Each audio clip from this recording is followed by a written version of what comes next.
knew she was a whore and totally heartless. She'd been with Angelo Medeiros when we started up.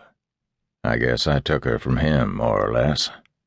Now she was with Stan. Angelo worked for him, too. It cooled my sense of insult to assume she was balling a few guys behind Stan's back.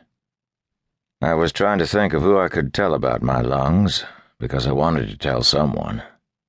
You have to admit that's a bullshit piece of news to get when you've got business to attend. The bar was called Stan's Place, brick and tin-roofed, with barred windows and a dented metal door. Lou Therio, Jay Myers, and a couple people I didn't know sat inside, old guys.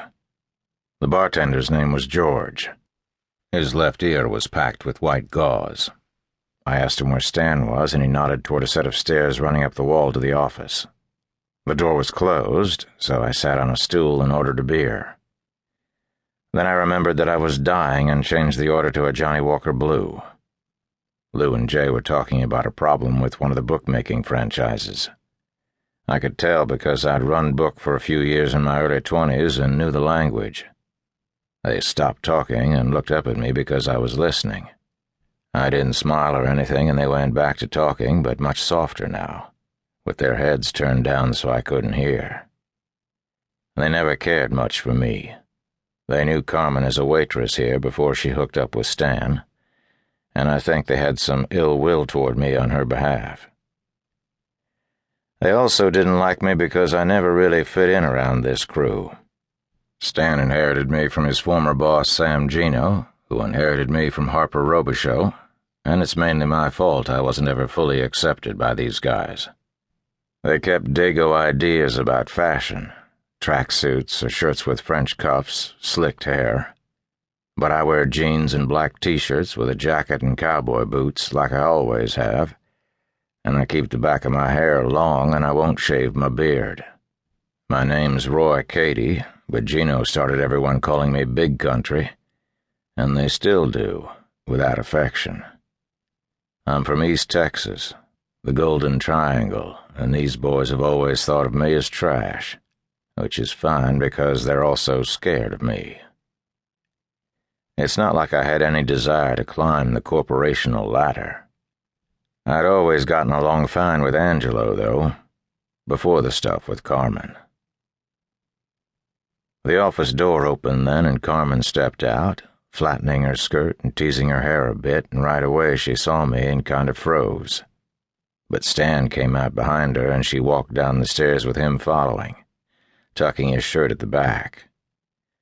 Their footsteps made the stairs groan, and Carmen lit a cigarette before she reached the bottom.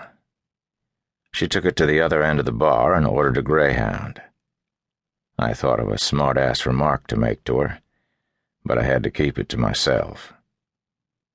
The main thing I was angry about was that she'd ruined my solitude. I'd been on my own for a long time. I mean, I got laid when I needed it, but I was alone. Now it was like alone didn't quite cut it.